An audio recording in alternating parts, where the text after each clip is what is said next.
Today is Dracula Day, and whilst we hope you're enjoying the blood-sucking festivities, we also wanted to acknowledge that we're just under halfway to that all-important holiday for horror hounds, Halloween. So, let's turn down the lights, make sure all the doors are locked, and keep composure as best we can, as we look at these 10 indie horror games you can sink your fangs into between now and Halloween. Let's start off with 5 games you can play right now. World of Horror.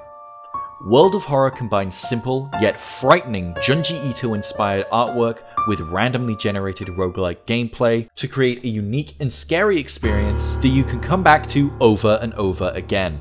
You can find a full review of this fantastic title over at the website indiegamefans.com. The Medium. With a soundtrack and more than a little inspiration from the Silent Hill franchise, The Medium is a must-play for fans of classic survival horror. Featuring fixed perspectives and complex puzzles, The Medium is a tale of a supernaturally gifted woman going to the most powerfully haunted location she's ever seen. This game also has a full review at indiegamefans.com, and you can go and read that right now. Pathologic. A game famous for many considering it all but unplayable. Its sequel, however, is fantastic and well structured. However, we believe the original needs some love this year. This is a game where NPCs will lie to you about your quests as you go about your day-to-day in a plague-stricken town. This game, and its sequel, also on Game Pass, is available now on Steam. The HD version cleans up some of the issues, but it's still the unique and stilted experience the name is known for. You can find not 1, but 2 reviews for this game at indiegamefans.com. Carrion. The world's first self-assigned reverse horror game. You play as an amorphous glob of flesh from an alien world, stalking and consuming those who chose to imprison you. In a dark and grimy underground facility, the only thing standing between you and escape is everyone. Once again, you can find a review for this unique title at, you know it, indiegamefans.com. Phasmophobia. It's been a while since multiplayer paranormal investigation game Phasmophobia has been in vogue, but it's still getting regular updates and new content to this day, and it's even had new balancing systems added to make it more fair for smaller teams, and even allow single-player play. There are 10 different types of ghosts for you to find in VR or desktop modes, and with full voice recognition, the spirits can hear every word you say. You can pick up the game now on Steam, and keep up with the early access development on Twitter. And that just about covers it for games you can pick up right now, right this second. But what if you've already played these games? Here are 5 more indie horror games, this time ones that are releasing between now and Halloween. The Outlast Trials.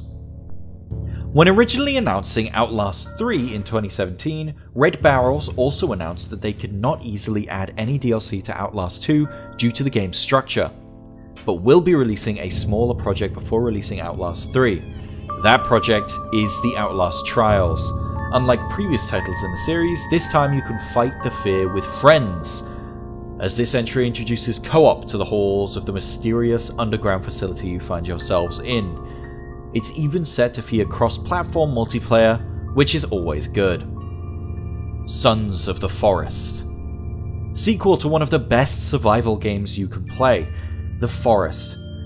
Sons of the Forest has you play as someone sent to find a billionaire on a remote island, only to find yourself trapped in a cannibal-infested hellscape. Now, you have to craft, build, and fight to survive. Co-op returns in this game, but it may not help you, as the forest has more nastiness to throw at you than ever. Hopefully there isn't too long to wait for this one. Having previously had a release date of May, this title is now scheduled to release in early October, just in time for Halloween.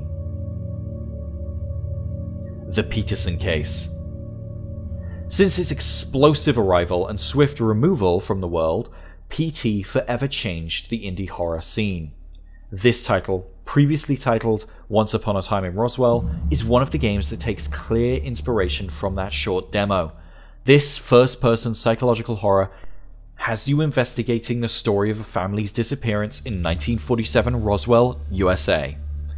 You explore their home, witnessing flashbacks and strange occurrences, and conduct an investigation that can't possibly lead anywhere good. Whilst this game doesn't have a solid release date, it is releasing at some point in the middle of this year. Scorn. Oh boy, am I excited to talk about this one. Taking clear inspiration from the works of H.R. Giger and other related artists, Scorn creates a surreal, alien world, one that is truly horrifying. According to the developers, it's designed around the idea of being thrown into the world. The game focuses on exploration, and is presented in a non-linear fashion. Each location in the game will have its own theme, puzzles, and characters that are integral to the world building. I'm so excited for this game, and whilst Xbox has paid the big bucks for console exclusivity, it's still going to be available on Steam, where you can wishlist the game now. And lastly, the Callisto Protocol. Now, I know I said I'm excited for Scorn, but let me tell you this. Dead Space 2 is my favorite game of all time. Knowing that, I'm now going to talk about the first game from striking distance, from the creators of Dead Space. The Callisto Protocol claims to be a next-generation take on survival horror. This game challenges players to escape the maximum security Black Iron prison and uncover its terrifying secrets. A blend of horror, action, and immersive storytelling, the game aims to set a new bar for horror in interactive entertainment. We know very little about this game, but it does have a 2022 release window, and if I'm honest, it could be wishful thinking that this game is going to come out before Halloween, but maybe by including it here I can manifest its release date. And that's it! Some of the classics from the last few years that we recommend you play this year, and some new games to look forward to as the year progresses. We hope you have a great Dracula day, and we'll see you however many days closer to Halloween we see you next. Feel free to go to the website to not only read more about these games, but also to read the full version of this list with more details and information about each of these games. And be sure to subscribe for more video content about the best of indie games.